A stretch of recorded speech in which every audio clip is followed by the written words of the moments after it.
You're watching Footy Fantasy. It is your steady thing, go meet your football needs. Banter from rivalries, he sure you go receive.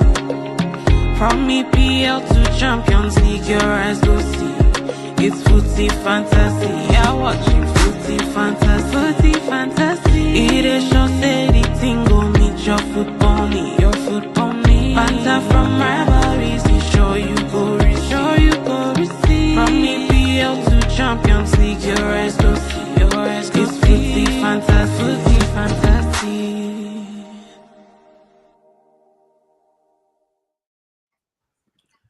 What is going on, ladies and gentlemen? Welcome to another episode of the Footy Fantasy Podcast. Coming to you live this Sunday, final day of the Premier League. As you can see, I'm very happy. I'm very happy the season is over. You won again. Extremely. Don't let me swear for you. Don't let me swear. I am very, very happy the season is over. Before I even start anything, let's just do some housekeeping. Actually, you know what? I don't care if you like us on YouTube. If you like, subscribe to the channel. If you like the video. If you like, follow us on Twitter at FootyAD Fantasy and on Instagram at Footy Fantasy. And our theme music was composed by our very own SJ Music, Saji. Shout out to Saji, wherever he is. Ayo is a criminal.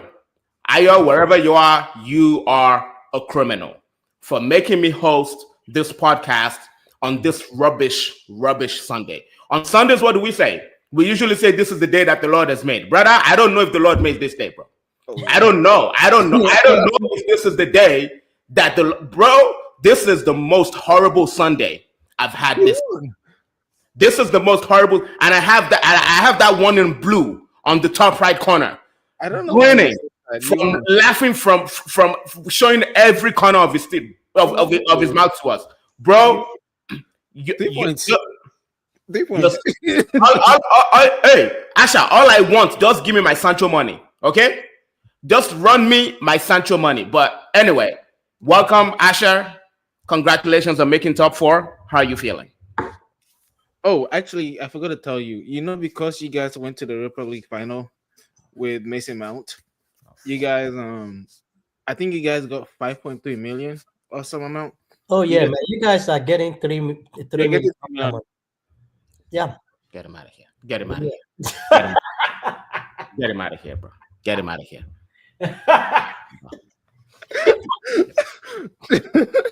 Oh my god! You give me a attention. Like I've not been through enough. So thank you for that money. I think there's more. Stipulations. If you got mixed top 4, you win the Premier League. Oh no, we're paying Adidas. Adidas is deducting 10 million pounds for the fact that we miss Europa or miss Champions League. Okay. That's minus the amount. That the lower you go on the league table, the less money you. Yeah, because for every place in the Premier League, I think you get 3 million. Yeah. So. And then minus that, our very nice and beautiful owners decided to cut an extra 200 jobs. And yes, of course. To cut some more. And this immediately after the Europa Cup final. Who does that? I think, I don't think we support Manchester United. I think we support Dorchester United, bro. that's our club, Doge FC. That's what we are. That's what we are. Who does that? Like for me, I'm looking at it now and I'm like, I'm not putting my hope on anybody staying at that club. Oh, come on. With the way this guy is running this is a Ratcliffe guy. That guy can wake up one day and just say, everybody are fired. Even the manager of everybody. Yeah. So, I don't know. He might wake up tomorrow night and say he wants to sell the club because I read somewhere that this guy is at a deficit. He's lost over 6 billion. Who? Him. Yeah, Ratcliffe. Since he became... Let him sell. I don't think he'll sell. Let him sell. I don't want to sell. I don't think he'll sell. I don't want to. I think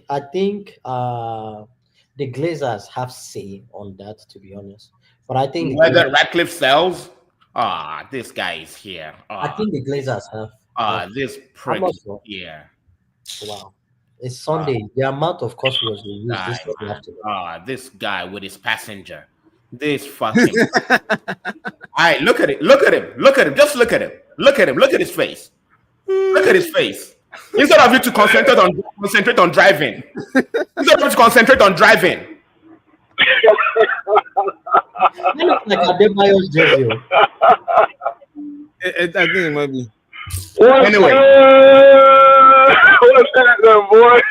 Hey, Steven. I had to pop in. Come on, man. And I know you are. Yeah, I know your ass was gonna pop in. Of course you were. Of course you were gonna pop in. Man. I could have been flying a plane right now into DC airport. I still will pop into this call, man. Come on. You're looking at I didn't buy a fake Europa trophy to come show you guys. I'm just trying to tone it down, man. My voice is still out, and it's been 4 days. Okay, all right. Well, let's start with the first topic. Since Steven is here and he's the champion, tell me about what your thoughts are on your first trophy in 17 years, and Ange Postecoglou, because I mean the man spoke and he delivered. What you saying, bro? Dude, it's crazy actually. It's kind of to be totally honest, kind of a subdued celebration for me because y'all know my feelings about Ange and his Ange ball. Yeah. So I think for me it's crazy because I have been a Spurs fan for 17 years. Damn. I started as a Spurs fan exactly in 2008. Why? Right after the trophy when Harry Redknapp got hired. Wait. Steven, was that right after Juan de Ramos? Exactly. Okay. Juan de Ramos because I never used to have a club. I used to follow managers because I'm trying to watch managers. So I used to follow Redknapp. And so once he got hired, I was like, oh, this guy knows what he's doing because of the things he'd done before. I just thought it was going to be great with Tottenham. Anyway, so it's crazy for me because it's 17 years since I've been a Spurs fan. This is the first trophy. So I'm loving it. I'm loving it, to be honest with you. I just think that it's a bit subdued because I didn't believe in Ange. And then I got a bit converted on the final. The way he played the semifinal and the final is kind of a hidden context to my Spurs story because being a Spurs fan, the thing about Spurs is Spurs are always going for the flair players, always been an attacking team. We've always had like Glenn Hoddle, Chris Waters, like to dare is to do is our motto. We just attack. Yeah.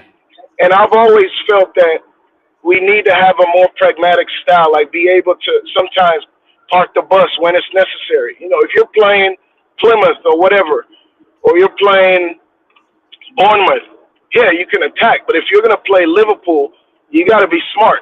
If you're going to play a big game, you have to play it like a big boy. It's just, I've always felt we didn't have that maturity. So people would call it Spursy, but I thought it was always from the managers not being mature enough. Mm. And so I've always had that context behind my support of Spurs. So it was interesting to see Ange actually switch up his tactic and park the bus. That's essentially what we did. Nobody likes to say it or admit it in how they win a title, but that's how Manchester United won their title, their FA Cup last season, I think. The one that Ten Hag did. And that's how we won this one. It was an ugly game. It was a horrible game to watch, But what I took from it is that Ange can actually look up from his kamikaze tactics of high line and attacking. And so I was just surprised and converted. So if he can be pragmatic like that and mature, then I'm behind it. But if he goes back to Ange ball, that's just stupid. That's how I feel. So wait. Are you guys just? I want to get thoughts from Asher and Yemi as well about the final. But Steven, I'm hearing that you guys are gonna sack him either way. Oh, I don't think so. I don't know what's gonna happen yet. We don't know. We're talking about it all today. I just came from the bar with Toronto Spurs. Everybody's lit, but nobody knows what's gonna happen right now. Okay. Okay. Asher, another outsider. Tell Yeah, me what nobody you thought knows. about the final. So Um, that game was terrible.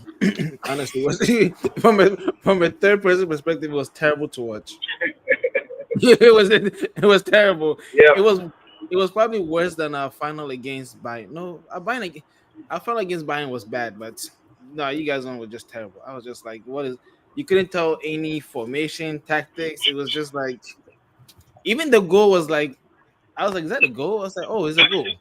There was just nothing. But I mean, come on. I think Levy is going to be Who coach. cares, bro? Who cares? I mean, you We won. don't care. I'll be surprised you guys keep Ange though, because your I would love your it. director is like doesn't like winning trophies. You remember he sacked Marino right before the final, he did. Yeah, he and did. now you won a trophy. So I'll be surprised he keeps him. I'll be surprised he keeps him. Yeah. Yeah. I'll be surprised, but we'll see. All right. Ange is in trouble, right? I feel you. Yeah.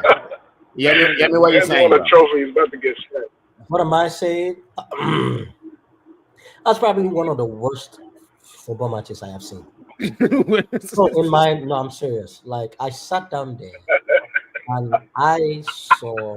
I was talking to one of my friends, this Itaka, not too long ago. I said, you can see the dip in football acumen and knowledge and football in short when we saw Champions League semi-finals compared to the Europa League semi-finals. I posted it in one of our groups and I was like, man, there is so much deep in footballing ability. Like in terms of when you watch in the Champions League, this is semi-finals, both of them, you saw football. The skill was there, precision was there, organization was there. You could see what teams were trying to do. Technique was there, touch, dribble, pass, everything.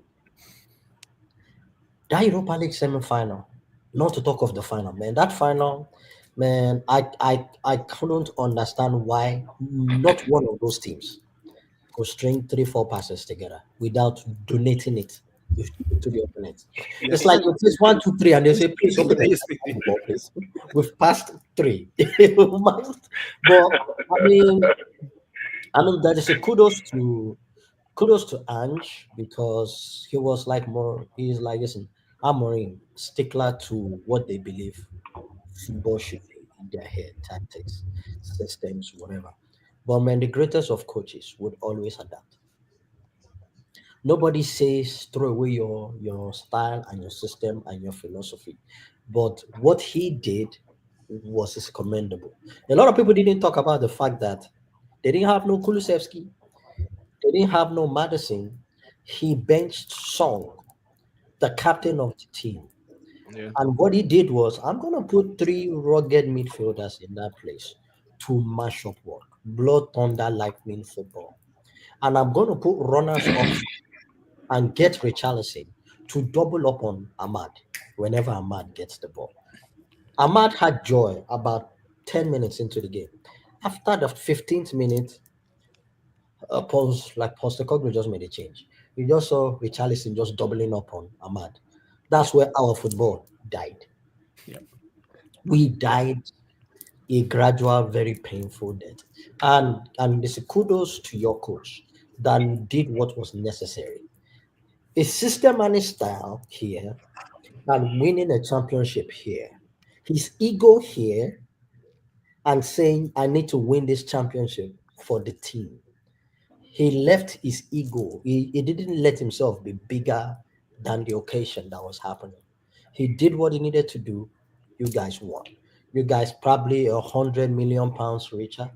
We are playing in the Champions League next season. In as much as we are ahead of you guys, it don't really matter. So I can go on and on, but it's a lesson to all these system managers that are out there, all these young system managers that feel like it's only their way or the highway.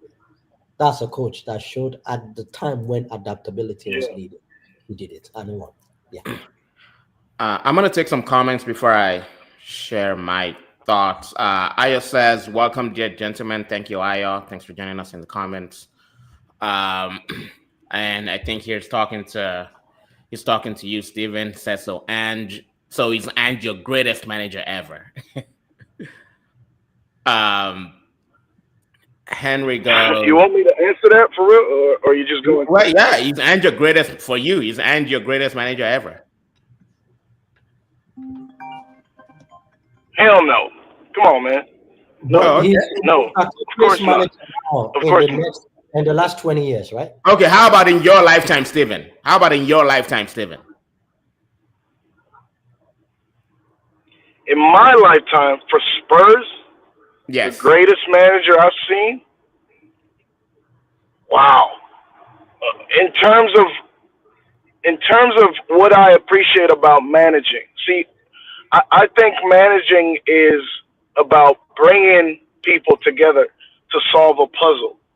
Yeah, it's like I'm gonna get you, all of us on the chat, and then a group of people, and say, okay, how best are we gonna play together to improve, to do better, to achieve something?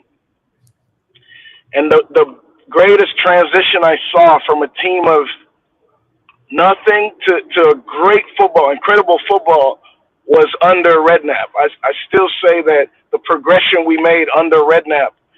If people don't remember, we were about 14th in the league when he came in. And what he took us to Champions League for the first time. But the team that he built, people didn't believe from the team he came into. So I like that. And he did that in an incredible way. Also, he did it in a simple way. Management is not all about excessive tactics. It's about having common sense and the tactics if they're needed, when they're needed. Yeah. Henry goes, hello, somebody. Hello, Henry. I know you're in the comments to cook. Cook away, bro. Cook away, bro. Hello, anybody, everybody. Driving and podcasting, be safe. Yeah. He's Steven is safe. He's not. He's hands free. You see, I've not recovered from Wednesday. I still have not recovered from Wednesday. They say usually the next morning is better. Oh, fuck out of here, bro. They say usually the next morning is better. Bro, I felt worse the next morning. The next morning, I felt worse. Sorry to interrupt. The day after that, I felt worse. Doing this guy. No. Listen.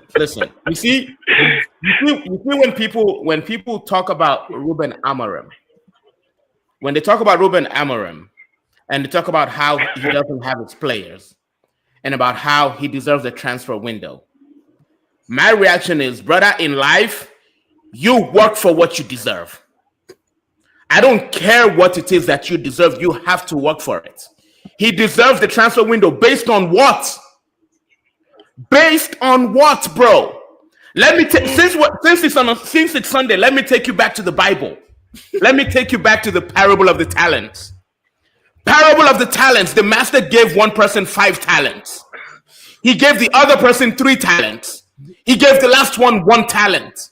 The one with 1 talent, what did he do? He went and hid it because he was like, nah, it's only 1 talent. It can't do much. If you cannot do anything with 1 talent, why am I giving you 5?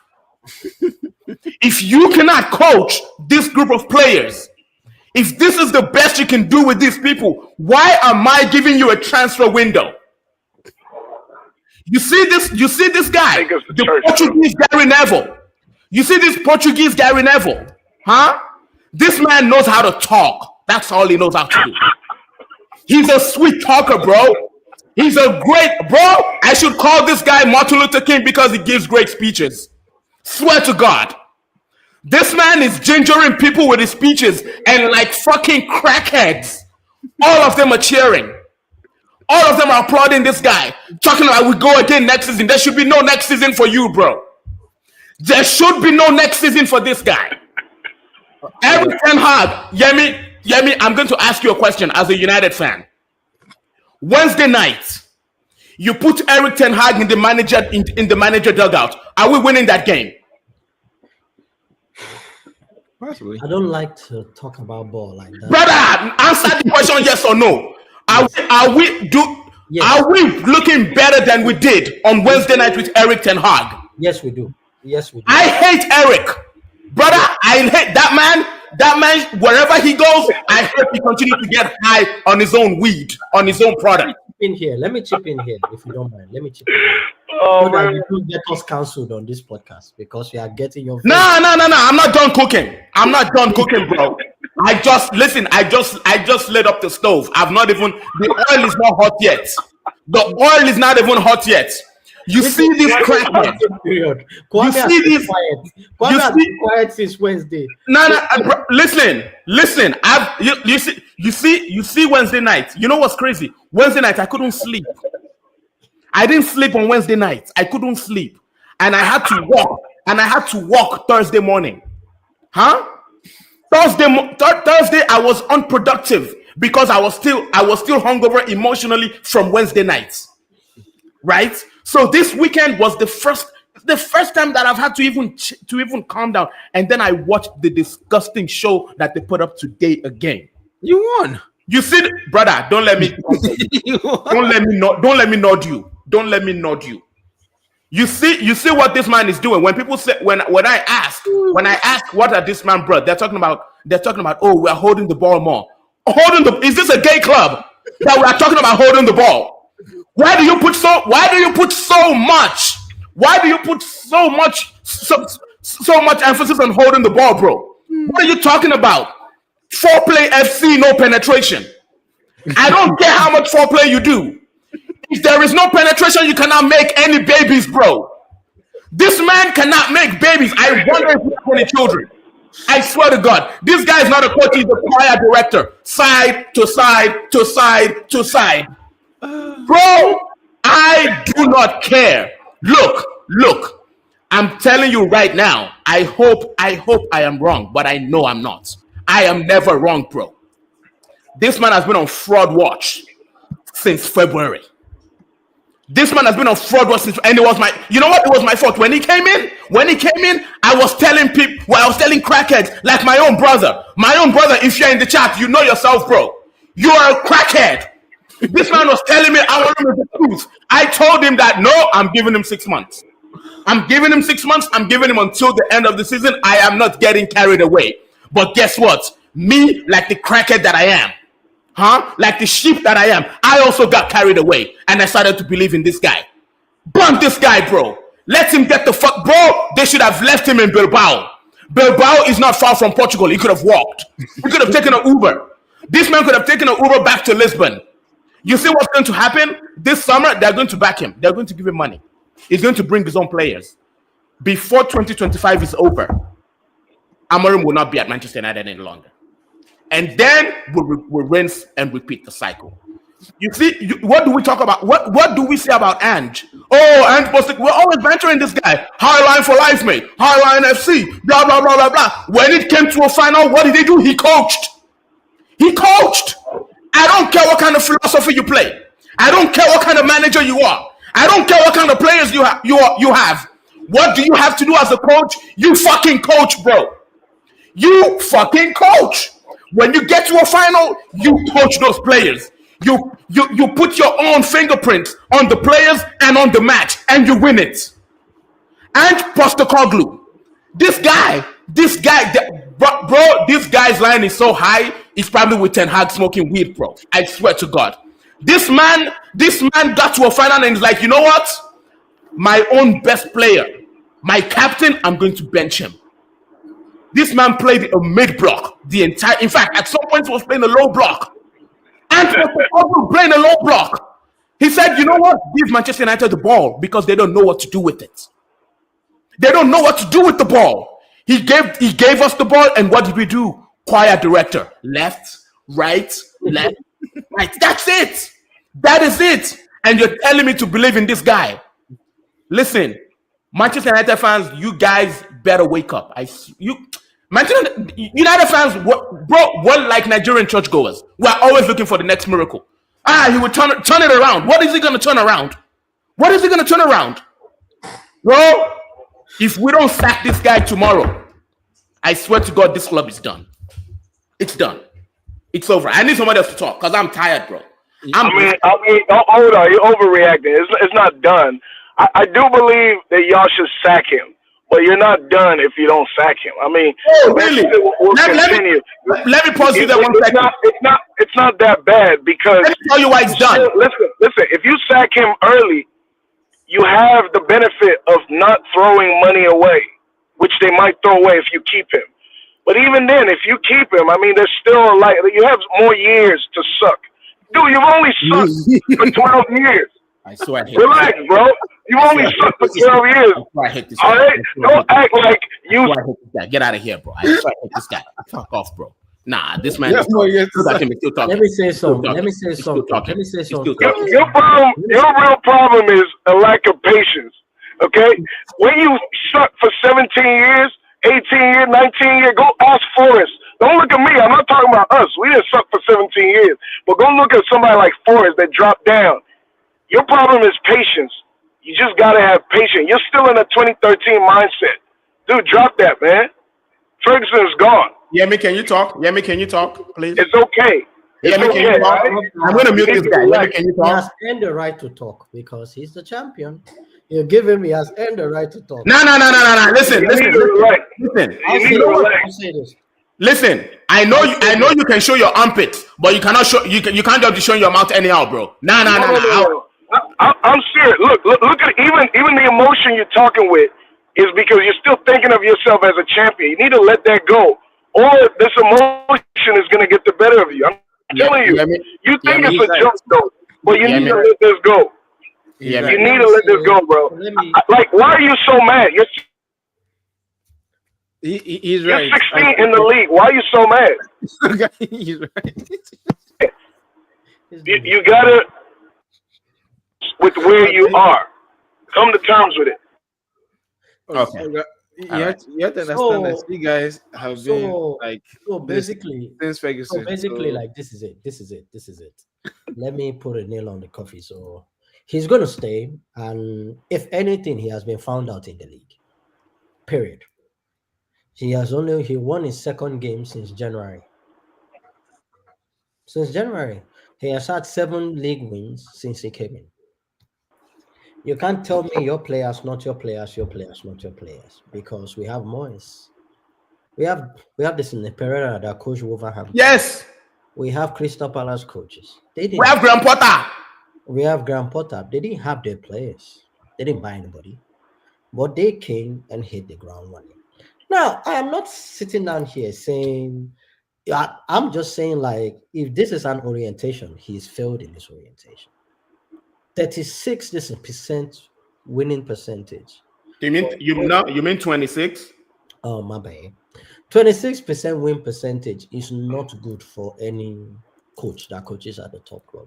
That said, he will be backed. My only excuse for him is the fact that with the system he wanted to play, we don't have some of the ingredients. I'll give that to him. God will punish his system. Hold on. God will punish his system. Hold on. God will punish him and his system. Hold on. Okay. Hold on. Now, what we read was he was told to come and do what he can and stuff. He has showed so far that he talks a lot. Is high-handed, but he doesn't do much. His high-handed managerial style hasn't helped either because we suffered for it. The Anthony gone, the Rashford gone. These were players that we could have used at some point in time. So, like, he's done some few things. His lack of game management, his lack of switching things. When listen, there were like so many games that I'm wondering, what did Højlund do to you for him to be starting him? Højlund has news of his wife. So I have seen a lot of players that, but like, listen, I'll give him this time. Like I said, he has done poorly since he came, but I'll give him one more summer. I pray that the club don't sign players for him. I pray the club signs players for the club. If we are doing this 3 at the back system and all that stuff, the club has settled on it. We should sign players, not for the coach, but sign players for the team. Chelsea did it. Chelsea did it, Man City did it, Barcelona did it, Real Madrid did it, Bayern Munich did it. When they sign players, they don't sign players for the coach. They sign players for the team. Exactly. Your job as a head coach is supposed to come and make do with what you have. Exactly. If you cannot, the next coach comes in, they bring the next coach in, and they make do with what you have. And nobody is patient with you. Yes, we're 16th right now. Is this team 16th worthy? No. No. If I called you, my guy, Mr. Sports guy, if I called you this in the beginning of the season, and I tell you, man, your team will be 17th and my team will be 16th. You'll probably look at me and slap the taste out of my mouth because you say that I don't know what I'm saying. But listen, our reality is our reality right now. So everybody has blood. No. Hold up, though. You hear me? Hold up. Y'all think I'm playing? I'm not just bragging because we won. I'm honestly saying you got to look at your club and come to terms with where you are. This guy came in, your manager. You look at your manager. Look at his pedigree. Look at what he tried to do once he came in. You should have peaked this. In fact, Olga Kwame, you peaked this months ago. So I'm saying, if you come to terms with where you are, you don't need to be so emotional about this. Ask anybody about me. I've already peaked that we would be around here or worse with ANGE. So that's why you see me, even months before, I'm not stressing about Spurs. You have to see that. If you've been watching football all your life, why are you so emotional? You went to get a coach that's never coached in the Premier League before. So what were you expecting? You know what? Let me ask that for you guys. What were you expecting from this guy and this season? I'll tell you what I'll tell you from the start of the season, I wasn't expecting nothing from ANGE. I'll tell you what I was expecting. Let me answer that question. Yeah, go ahead. Okay. This is what I was expecting. I'm not expecting him to come and be first, second. But I expect you to come with your system. Come to the league. Like I always tell people, no league teaches you football like the Premier League. Your system, your ethos of the game, you have to bring it to the Premier League. The Premier League will test everything about your system. If you want to know how good your system is, bring it to the Premier League because the Premier League coaches. Everybody has gone through the school of discipleship with the Premier League, where you are discipled on the league and the style of play and the game. My problem is this. I didn't see us being 16th. I didn't see us being 10th. I saw us being around the Europa League session, maybe 7th or 8th, the place we ended up last season. Now, if you look at me and ask me, let me finish. If you look at me and ask me, in the beginning of the season, did I see my team being 7 or 8? I'll tell you no. I'll tell you at the least we are 4th or 5th. That's what I saw. But now Ten Hag came and did the thing. Don't think by the people that run the club to this and prolong this in Ten Hag when everybody and their great grandmother knew that that was a no-go area. We did that mistake. We did it well. Let's own up to it. We've owned up to it. Again, I'll repeat. Spurs team is not the 17th best team in the league. If your coach adapted a lot earlier, you won't be 17th. But one thing you can give to him was when it mattered the most. Thank you. He took his philosophy. Thank you. And he took his ego. He took everything and said, which one is much more important? Thank you. My freaking system or my team winning, breaking the cycle of 17 years of not winning anything. I'm going to take some comments. Yeah. Aya goes, this man is the best explanation of pretty privilege is a thing. Facts. Because he wears nice clothes. Amram will be the best insurance salesman in the world. His speeches hit like crack. Facts. And there are crackers all over Old Trafford eating that shit up. Walter White FC, bro. My prayer is he reevaluates. Yeah, the team sucks. The players suck. Okay. The owner sucks. Okay. Ineos sucks. Okay. But my thing is, you as a coach. Exactly. You as a coach, your job is to coach and put your best 11 on the field. Depending on the game. Well, here's a question. Who's your best 11? Who's my best 11? Yeah. I don't know. I don't know. Because, man, I used to think that some guys were not good until they left and they started doing good. So, what am I doing? I don't know what's Look at Anthony. I didn't want Anthony gone. I didn't want McTominay gone. I definitely didn't want Rashford gone. We let go of our highest scorer in Rashford before he left. You let go of him without bringing in a replacement. What dumb coach does that? What dumb leadership does that? You let Anthony go without a replacement. The only replacement you got was Dogo. Ahmad was injured before those sales happened. Yes. So we were stuck with Garnacho, Højlund, Xerxes. Yes. Oh, they want to sell Garnacho too, by the way. No, he has they no. will tell that one. We are going to get to that conversation later. Yeah. At the end of the day, sure. Let me finish the comments, guys. Let me finish comments. Quabino goes, wow, how did I end up catching a stray? I'm not a crackhead because I don't believe in firing managers endlessly. We need to look inward as a club. Quabina, all right. Okay, Chuku goes, wow, Spurs fans becoming brave. I know. It is what it is, though. Hey, let them cook. Let's even cook. Coaches. It's not about firing coaches. Quabina is saying goes, no need to be emotional. I agree with Yemi. As much as Amorim wants his type of players, Ineos will buy players based on long-term basis. Let me respond to that, Quabina. Let me respond to that. You see, and again, I hate to sound like a Nostradamus here, but I'm that kind of person that when the time comes to say I told you so, I will tell you that I told you so. And come January 2026, I will be sitting here telling you, man, that I told you so. What's going to happen this summer is this. This man is going to say, because when you recruit players, of course the head coach has to be a part of that. The man himself said, no player comes to this club without my input. That's what he said. So he's going to be like, I want this kind of player, this kind of player, this kind of player. Those players will come.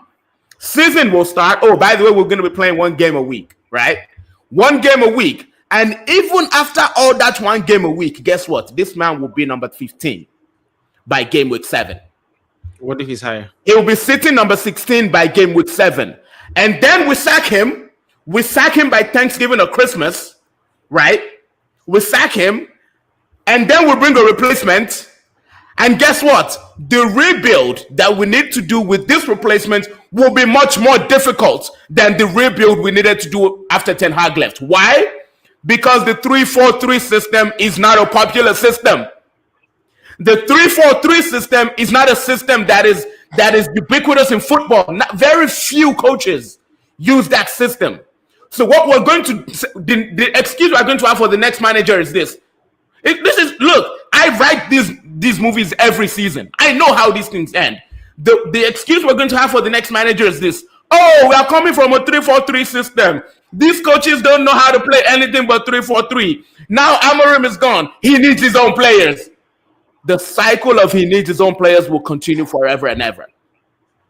And then I'm going to refer back to May 25th, 2025 and tell all of you that I fucking told you so. I told you so.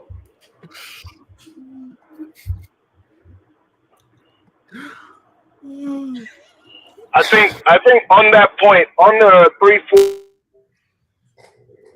thing, because Conte tried to play, he actually won the Premiership with a 3-4-3. Remember, with Victor Moses with Chelsea? Yes. And then he tried to do it with Spurs. That system is hard to do in the Premiership. And you really need the key positions there are the wing backs. Those wing backs need to be both smart on the ball and real engines. Engines. When I look at your wing backs, it just hasn't worked from the first minute. That's why I go to the point of what did you expect? If you watch, anytime I was on here, I was talking with Ayo, I was always like, during Conte's time, I don't expect much because our wing backs are not good and we're not replacing them. We had Sessegnon and then an old, the Croatian guy. I can't remember his name right now. Remember the Croatian wingback played for Inter Milan? Oh, Perisic. No. Perisic. Yeah. So we had a really old dude. Yeah, it was Perisic. really old dude, and then Sessegnon, who was always injured. Anyway, I'm saying that to say, when I looked at your wingbacks, once Amarin came in, and he was trying to play this with Mazraoui, or Mazraoui sometimes a center back, it was clear that it wasn't going to work. The only thing that's interesting for me now is watching both of our teams and seeing it's going to be funny if we let go of ANGE, who at least won the Europa League, and then you guys keep Amarim. That's what's going to happen. It's going to get embarrassing then. That's what's going to happen. That's what's going to happen. Spurs will get rid of ANGE because guess what? They're like, bro, you're shit in the league, and the league is the greatest predictor of what kind of team you have, right? And we're going to let you go. Yeah. But guess what? Yeah. My club, like the crackhead that they are. Stephen, you made a great point about wingbacks and the 3-4-3 system. You see this guy. You see this Portuguese Gary Neville, right? This man plays 3 at the back. 3 defenders in front of the goalkeeper. He plays 2 midfielders in front of those 3 defenders. He has 2 wingbacks who barely give any kind of attacking output, and he is still shipping in goals. How do you have 7 players that are not contributing to the attack, and you're still shipping in goals? I have never seen it in my life. Someone be like, I have never seen this in my life. A lot of people say things. A lot of people talk about the tactics and all that stuff. You mentioned the wing backs. If you watch your Chelsea team, a lot of people didn't pick this well. That Chelsea team had Matic and Kante, workers. But there were times when Kante, we take out one of them and bring in Fabregas. Yeah. What Fabregas did was he gave them brains. Somebody that is not back and forth, someone that gets the ball and controls that ball in the midfield. He is always making the best decisions on the ball. He dictates when the game should go fast and when the game should go slow. He wasn't the quickest, so he couldn't play 90 minutes, depending on what team you guys are facing and depending on the creativity and the reaction country. Yeah. It brings in those players. If you look at our players right now, I keep hearing this Amorim team, you just need runners and work hard, workaholics guys in midfield. In the Premier League, if that is what you have in your midfield, you will lose. Because most of Amorim's ball holding and possession is actually in the defense. Amorim is almost making our defenders be like the playmakers from deep, spinning those passes. Yes, it will work against some teams. But when the game is helter-skelter, or maybe when you need a midfielder that can get a hold of the ball when everything is back and forth, someone that can calm the game down when you are leading, or someone that can calm the game down and enable runners to run, someone that can dribble, someone that can hold the ball. Because we don't have that, we are not going to be able to keep sustained pressure in the league. It can work in the English league. It won't work in the Premier League because we have a lot of athletes in the league, a lot of runners. We have a lot of physical players in the league. If you are going off physical, you're going to lose because you are not going to out physical all the teams. You are not. No. So that's why I'm saying, like, maybe next season, not just the wing backs. We need to sort out that 6 position. We need to get ballers with brains. Someone like a Fabregas that can just calm things down. So that you can, some games you use your Kante and Matic, and there are some games you play Kante, Matic, and Fabregas. Yes.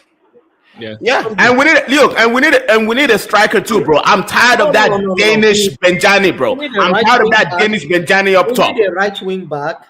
We almost need a left wing back too, but let's let me take. We need defense. We need 2-6, 2-10s. We definitely need because to me, Rashford is gone, and everybody that is on the thing.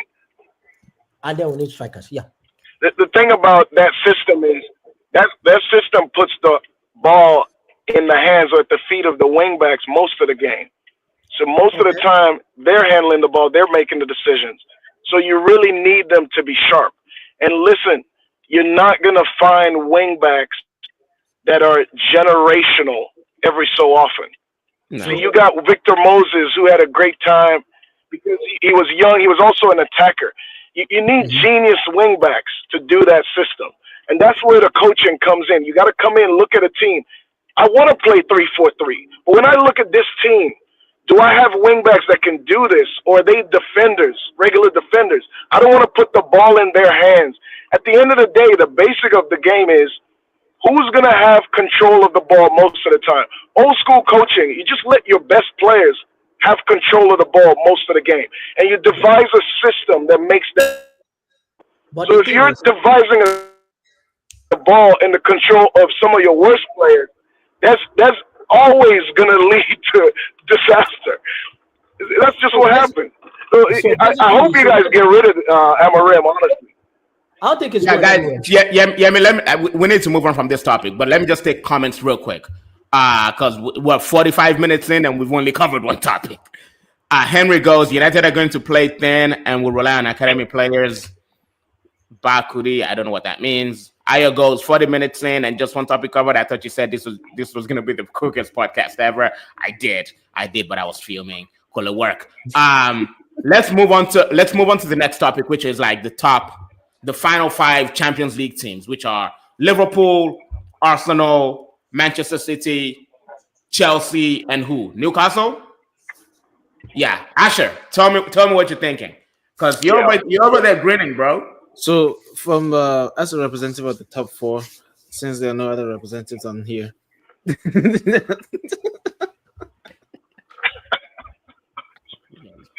Wow. Hey! Thank God no Arsenal fan is on here, bro. It's good. You know, in the beginning, I said Chelsea was going to make the highest we could go was top 4. And did you say you were going to make top 4, or that the highest you make was top 4? Is that I said the highest will make us top 4. You can go and check the very first episode from. But were you confident that you guys were going to make top 4? I was confident, but halfway through, I wasn't sure. Okay. Because we didn't have a striker. Enzo started showing his ways up. He played the same formation. Our last run up, we had Liverpool, Newcastle, Forest. We had United. We played like the tops. You played strong teams, fairly strong teams. So it was like, okay, I don't know how this is going to go. So you guys gave us the free 3 points. That was nice. Very generous. You're welcome. Liverpool also gave us free 3 points. We appreciate them for that. Yeah. So we and Nottingham Forest gave you another 3 points today. I mean, they played a good game. Their striker missed some bad chances. Yeah, bro. That was tough to watch. So yeah. I mean, but what are you saying about Enzo though? Because last season, I think Poch got you guys to a decent place, and you got him out of there, right? Yes, I didn't like that because we had a system going, right? And you could see it in Palmer. Palmer for the last 6 games or last 12 games, the guy's been gone. He's lost his momentum, right? So I'm curious to see how he actually comes in with like styles to actually break down low blocks, because he struggles against that really badly. So I think honestly, okay, so all the Champions League teams, so there were 6 teams including Spurs. I think the strongest is Liverpool, and then City. After that is kind of the remaining 3 is kind of a wash. Spurs, I don't know. Spurs, depending on the group they play of, they may make it out of the group stage. I think they'll go out in the round of 16. Newcastle, I think they'll struggle again. I think they'll struggle because they don't have money. Because they struggled the last time, didn't they, Newcastle? But they had tough teams. They had both Dortmund. That is true. PSV. AC Milan, they had AC Milan as well. It was a very tough group for them. Tough group for them. Yeah. And maybe this new format will favor Newcastle, because it was a good experience for them, because now that they are back, they have some experience going this next season. Yeah. But they need and plus the coaches and the players, since they are keeping almost the same people, coming back in is actually good for them, because they've learned some of the things that they needed to do, and then they'll get better. Who said that it's a Newcastle does not have money? They don't have money. They need to sell. They need to sell players. Brother, they don't have money. Because of the weird there was a weird structure thing that all right, about it. Oh, you gotta go? Guys, sorry, I gotta go, guys. I gotta go. I'll see you in the Champions League, okay? Steven, before you go, tell me, do you think the new Champions League format will favor you guys? It does. With more teams in it, huh? It does. To be honest, I think it will because just the potential for other matchups. I think it has more teams in it with my recollection of what the new format is. So I think I'm not really, to be honest with you, I'm trying to be straight with you guys. I'm not really having great hopes. Of course, we're all like, oh, Spurs will win it. But let's be honest, man. If I tell you my personal feeling, I think this Europa decision is an insult to football. 16 and 17 should never be getting in the Champions League. I'm just being straight with you. It is what it is, though, bro. It is what it is, man. I'm not having any high hopes for us in the Champions League this season. Let's be real, okay? Anyway, thank you guys. I appreciate you, y'all, man. Nice having you, man. Bye. All right. Yeah, but I think out of all the Liverpool, City will probably have the strongest hopes. Arsenal, they need a new striker, so I don't know how far they can go again this year. They also probably, I think Arsenal is going to have that hangover this year. I think they're going to have the hangover this year, so next year. So we'll see. Chelsea, we might buy Osimhen, so we might. You know, I actually do. Yeah, I mean, what do you think? So this new Champions, because I think that the new Champions League format where it's like a league type scenario, and then you go into round of is it 16 or whatever, or 32. Mm-hmm. I feel like it might favor some outsider teams, right? Especially teams that have not had experience playing in the Champions League season after season after season. And if Chelsea get their forward line right, if they bring Osimhen, we might. That's the thing. So I think honestly, Liverpool, City strongest. Arsenal, I don't know. I think they might get a hangover because this is his 6th year or 7th year now, right? This is phase 76. Let's do how you're not going anywhere, Havertz. We only won one Champions League because of Tuchel. It was not because of Havertz. I don't know why Arsenal teams have this dream that they're going to win a title with Havertz. I don't know. It doesn't make sense, but we'll see. But what do you think? I think to me, this past season in Champions League was probably one of the best competitions of Champions League I've seen in a while. The games were highly competitive. You mean this season? No, the one that just ended, the one that is about to end right now. I think it's really good because the games were super competitive. It gave hope to a lot of teams that were in top because we saw a lot of top teams not make it. I think it's a good thing for the league as a whole because it brings a different level of ginger. You can't drop your guard at any point in time in a competition. Right. If you win 4 games, you can't chill. I've won 4 games. I'm good. No. Yeah, because one dead over team can just hit from boom, boom, boom to hit 3 and then you're down. So I think this new format I really love. Also, it's good for the Premier League also that next season we'll have 6 teams in it. And then let's see what we do. I'm looking at Man City and I'm like, that Man City team next season, I am afraid. Why? They have stockpiled. They have depth. They have stockpiled in areas that are needed. Injured players are coming back. And then Mamouche has really hit the ground running. That number 6 that they got is growing into the league. Nico? Now, Nico is going into the no, not Nico, the short dude. The new guy that they got, I forget his name. Rico he plays in the DM position. So let's just go, sir. Him is going into the league. I want to see what Man City will do next season.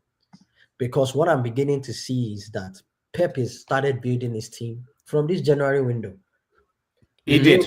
Have gotten a crash course.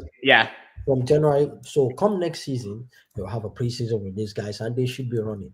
Arsenal are lacking depth. Even if they have a striker, they don't have depth. They don't have a striker, please. Don't. No. I strongly Arsenal doesn't have a striker. Who's a striker? Let's even pretend they have a striker. I strongly want to believe that they'll get a striker. If they don't get a striker, then it's everybody from their board to their coach needs to be fired. Because if anything, they need to know this past league and Champions League showed them with open heart surgery why they lacked a striker. Mourinho has done a really good job. That's one of the reasons why, like, when some people say that we don't have a striker, that's why we're not winning games. Mourinho has over double this goals contribution, and he's a midfielder. So their chances create the team and their system creates chances. If they have a good striker, they will win. So Newcastle should do well. I'm tipping Newcastle to at least do better than what they did last season, because all of those guys would have added experience. They've seen the big limelight. They've played in big stadiums. So now there's a boost in confidence. The only way the manager has more experience now. The only way I see them not doing well is if they let Isak go. Isak Murphy. They can't let Isak go. They can't let if Isak they can hold on to him though. They can't. Do you think they can hold on to him?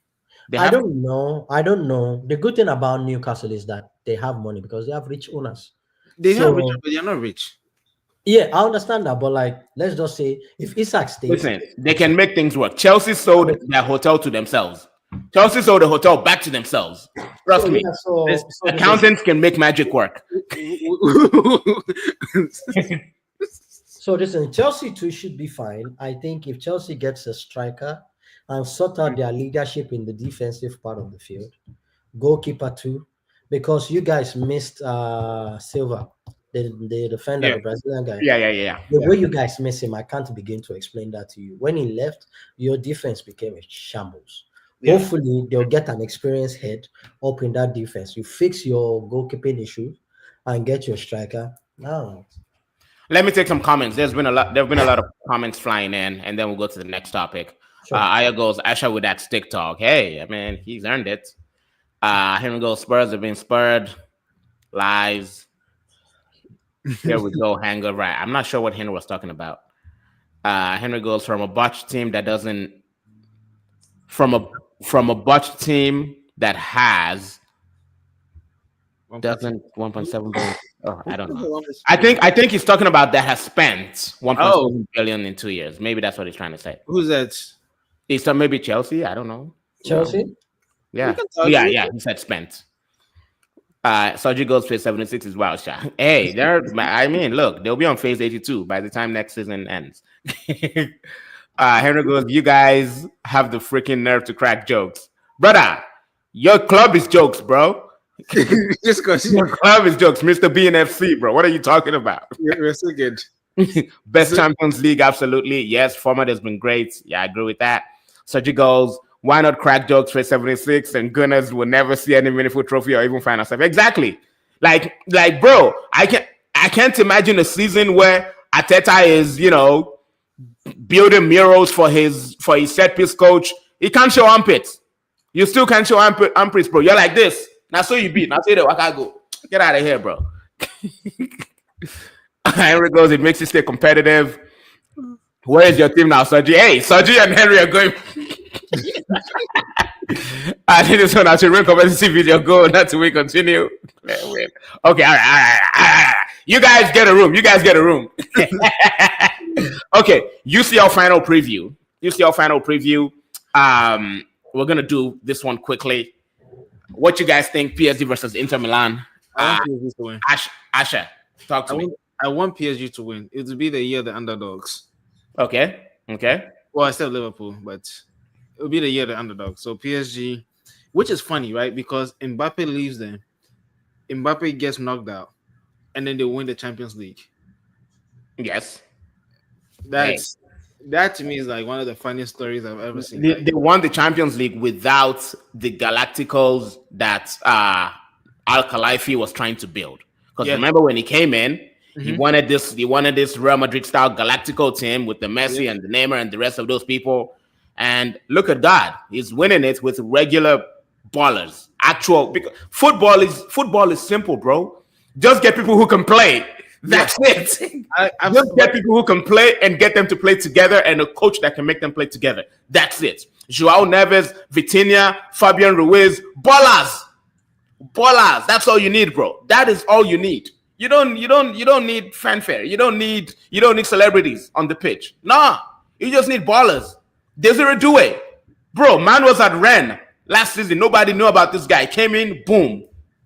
Balling. What are we talking about? What's the other one? Bacola. Baller. I don't know half their team though, honestly. Right. So I mean, look, it's simple, and shout out to Donnarumma as well. That man has been pulling down trees for them. And I know Yemi is itching to talk about PSG. Go ahead, cook. So one thing you guys are not paying attention to is that Inter they just lost the league narrowly to like. Yes, they just did. Yes. So I don't know what type of mindset or mentality that they are coming to this league with. It's almost like they do or die for them. The last Champions League, we saw this in Inter played. They mixed a mid block with a high press and a low block in 90 minutes, a coaching masterclass from one of the greatest young coaches, emerging young coaches in Inzaghi right now. Yes. You balance that with his very, very old, nimble, aggressive midfield. Yes. In this Barella, Mkhitaryan, and Chanoglu. Those three, in as much as they don't have much legs, they play with so much brain. And the team is a well-oiled machine because they have outlets. They have this in Thuram up front, and then you have your wing backs that are pretty good. And then you have your defenders that are just steady, and with a goalkeeper too that is on form summer. So like you're looking at that now. This when you now talk about this in PSG, you talk about Luis Enrique and the great job he has done, shipping out all the superstars and building a team. This team is somewhat a resemblance of the Barcelona team he had, in terms of not the star power, but like with the way they move. What type of football do you want to play? Yes. Giddy-bo football, they'll play it. They will play it. Sexy football, they'll play it. Counter-attack, fast-paced counter football, they'll play it. And then you have to look at the amazing job he has done with Dembele. Say what you want to say about that guy. Yeah. Dembele is one of the breakout stars Facts. in the French league. Facts. And that bastard that is on that left, that is getting his feet wet. That's you do it? No, not do it. I played in Napoli with Osimhen. That guy that his name is as long as he can. What that guy did to Arsenal. I know what that guy did to Baka. Mouths cannot begin to explain. So man, we are looking at the PSG will probably have most of the ball. Yeah, of course. Inter Milan will try and hit them on counter. Yeah. But like I also see this in Inter Milan at some point in time dominating the ball, because PSG do not really like to have the ball for 90 minutes. It will be a very, very cagey. It will be. As a final cagey, tactical masterpiece. Exactly. Whatever coach out-coaches the other will win. If you look, it will be the complete opposite of the Europa League final. You see that final? Well, you will enjoy ball. You will enjoy it because I said stationary stores versus Julius Berger was better than Ashanti Kotoko versus.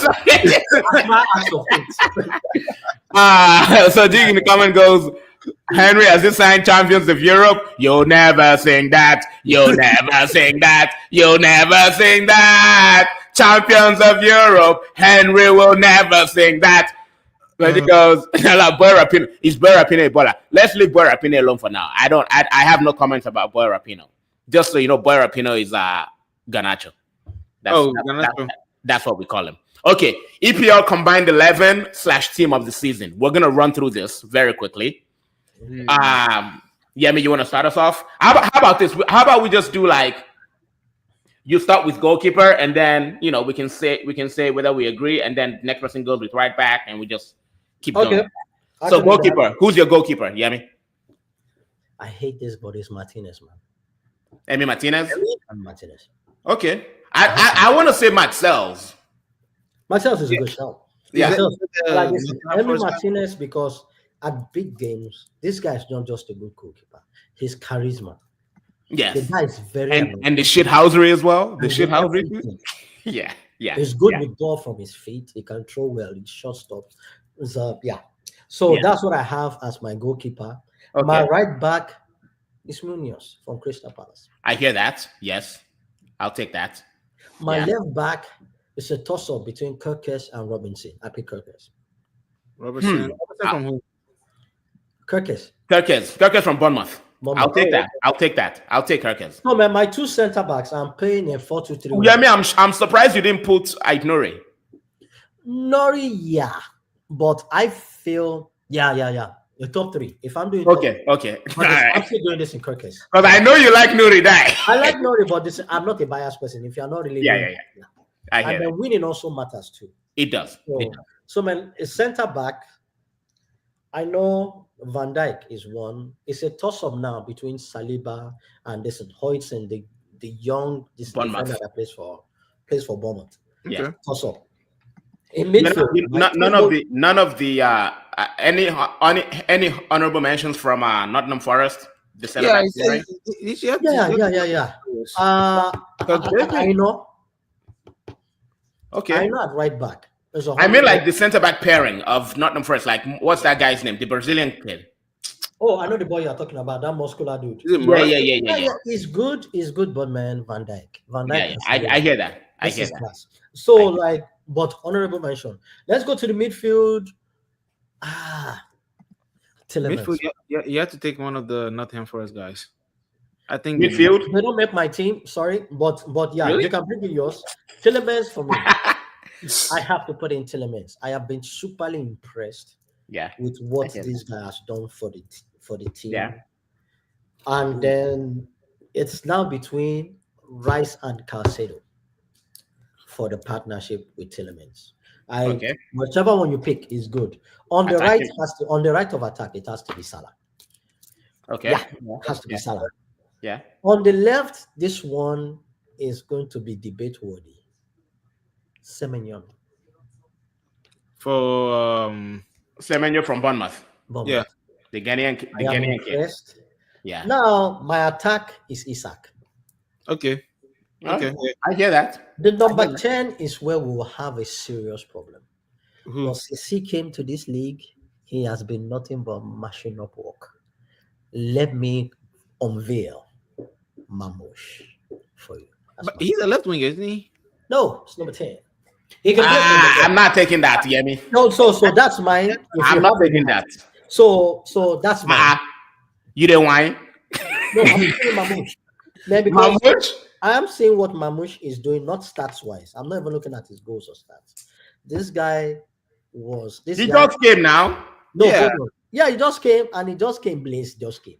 Without him, do you think Man City would be third? Hell no. I think so. Minus that. He is almost the perfect replacement for Alvarez. Somebody who they miss highly. That guy showed that the attacking responsibility and chipped in goals. He did. Help them transition the ball from midfield to attack when De Bruyne wasn't there. Help them move that ball around. Could support on the left, could support on the right, and support in the. I have to give it to Mamouche. Nobody caught my eye than Mamouche. Okay. That's fine. All right. Asha, let me hear yours. I'll go with the Nottingham Forest guy, Matzels. Okay. Van Dijk. Who else will be? I'll take one of the. I strongly think a lot of Nottingham Forest players don't get a lot of praise. I think they deserve a lot of praise. I take one of their center backs. I don't know all of them by heart, but watching them today, I was like, man, we are not beating these guys. Every single cross, that ball did not go in there. Okay. Right backs and left backs. I haven't really been watching it as much in terms of the. You talk of Nottingham Forest. How about Aina? Aina has been in very good form for them. He has, but so who else? Who else are you looking at right back? Who else are you looking at in Nottingham Forest? I'll take another player from Villa. Villa who? Who's their right back for Villa? Matty Cash. Well, Matson has been impressive to me. Surprising because we sold him to somewhere in Bundesliga or something.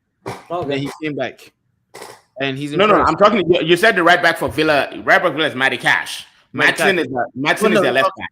I'll take Matson for left back. Matty Cash, he's the one that gave the pass today. So no, he's been somewhere. Midfield. Midfield, I'll take Caicedo and Rice. Okay.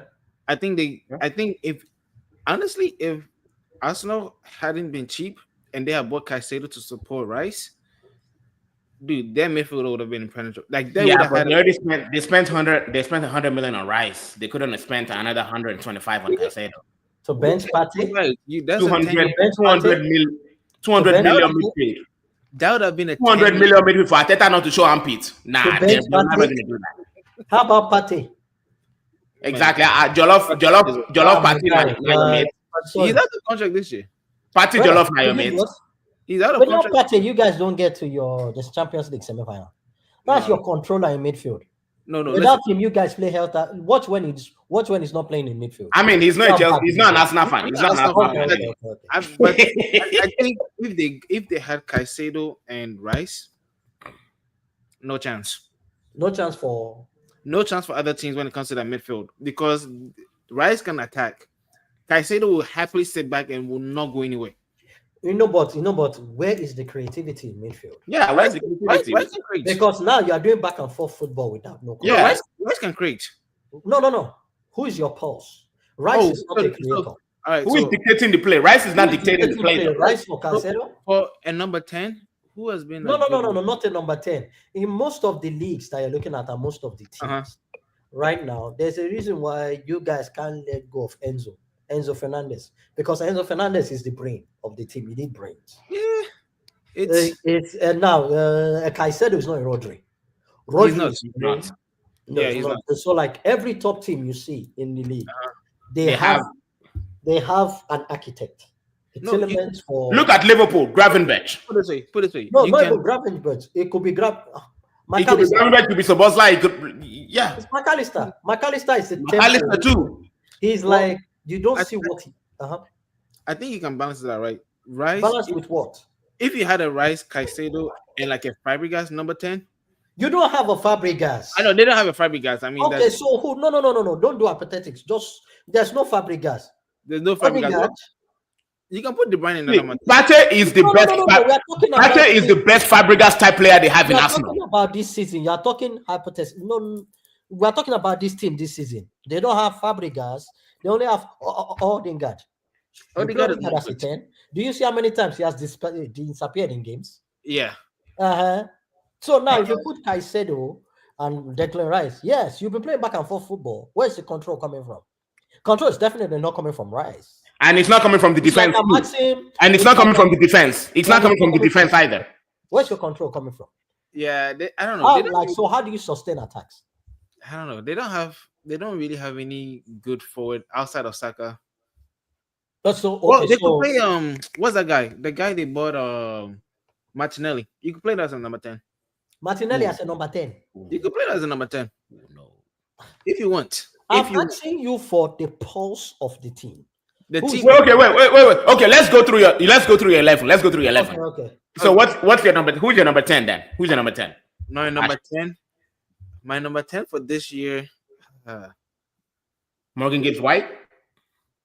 That's an honorable shout, man. That's an honorable mention. Honor. Morgan Gibbs White. Gibbs White from Forest.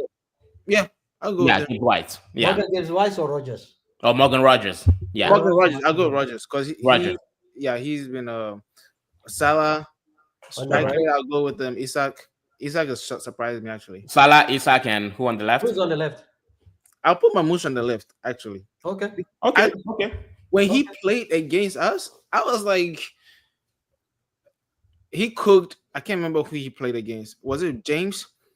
First it was James. No, first it was Gusto. I think it was Gusto. He twisted Gusto like a pretzel.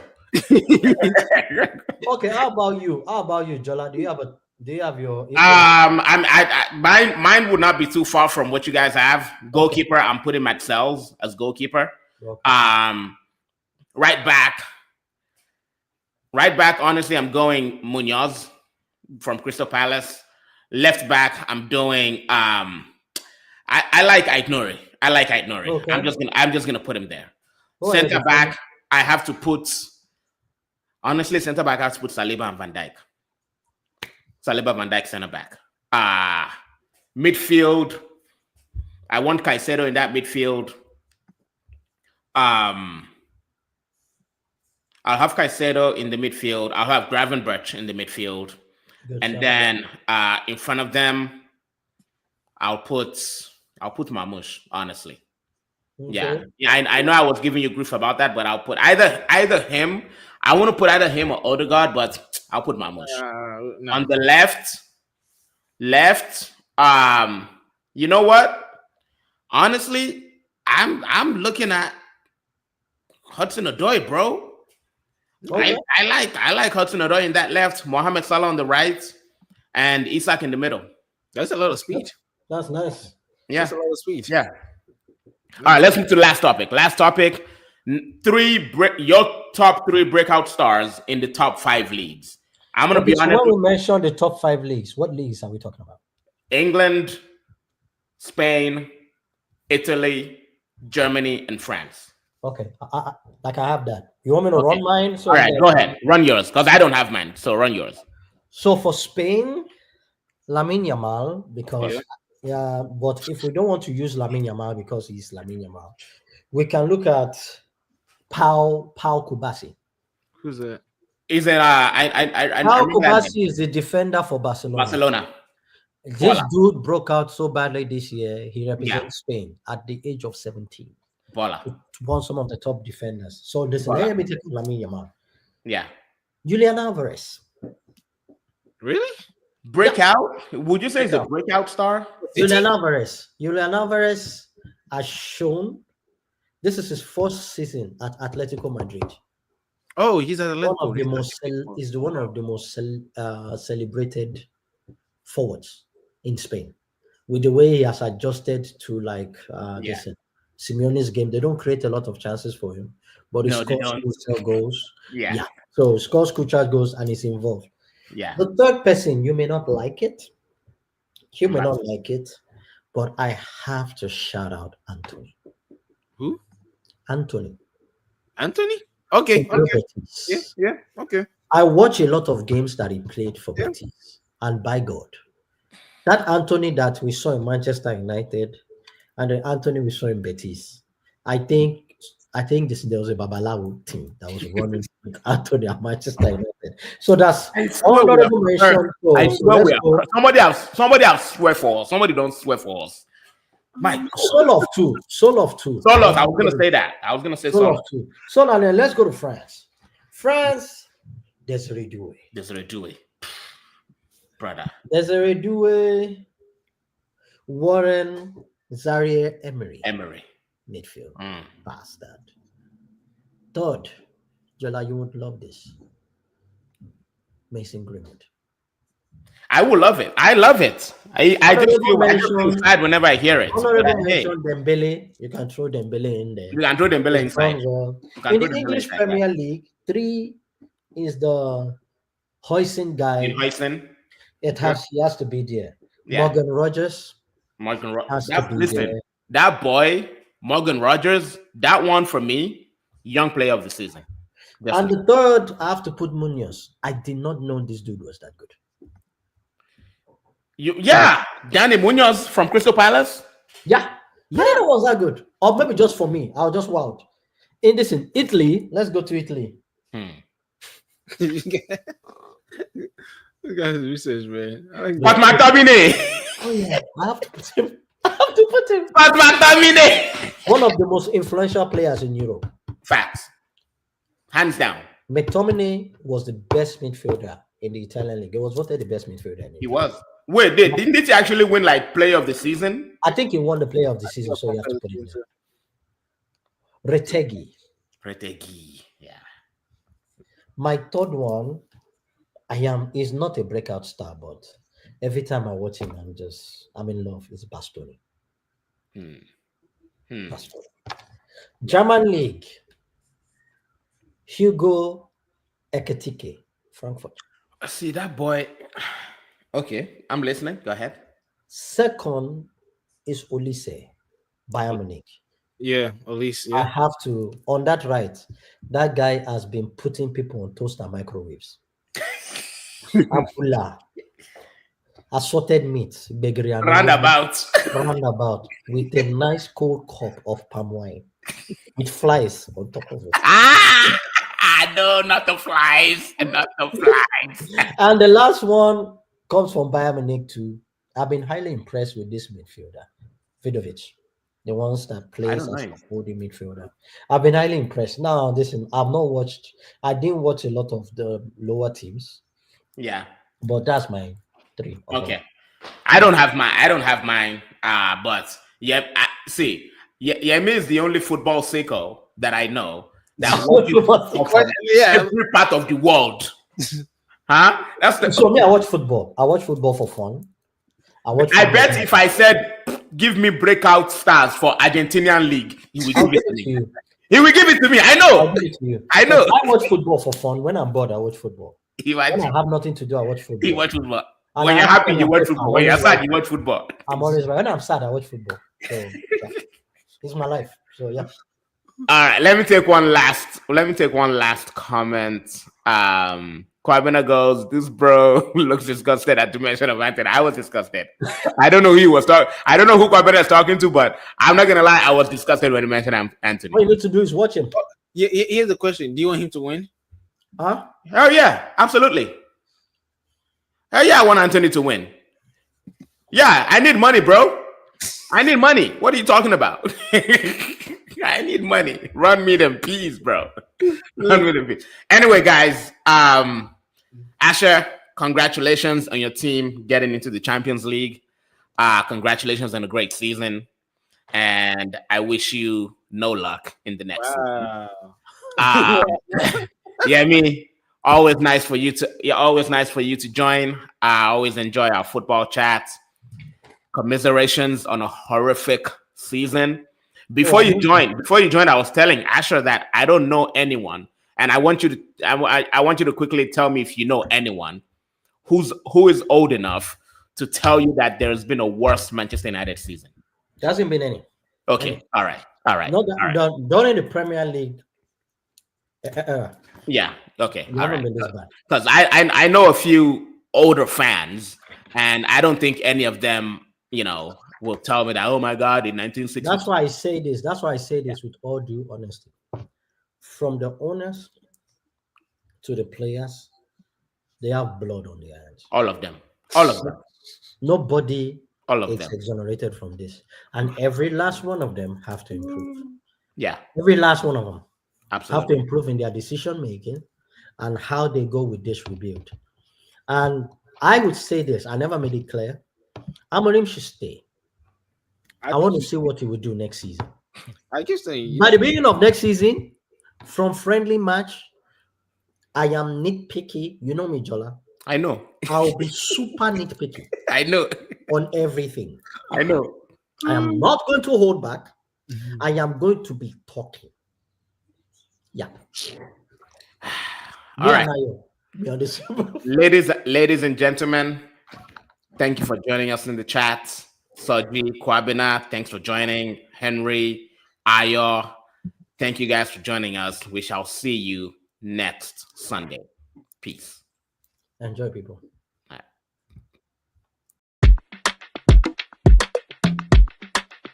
You're watching Footy Fantasy. It is your steady thing, go meet your football needs. Banter from rivalries, he sure you go receive. From EPL to Champions League, your eyes go see. It's Footy Fantasy. You're watching Footy Fantasy. Footy Fantasy. It is your steady thing, go meet your football needs. Banter from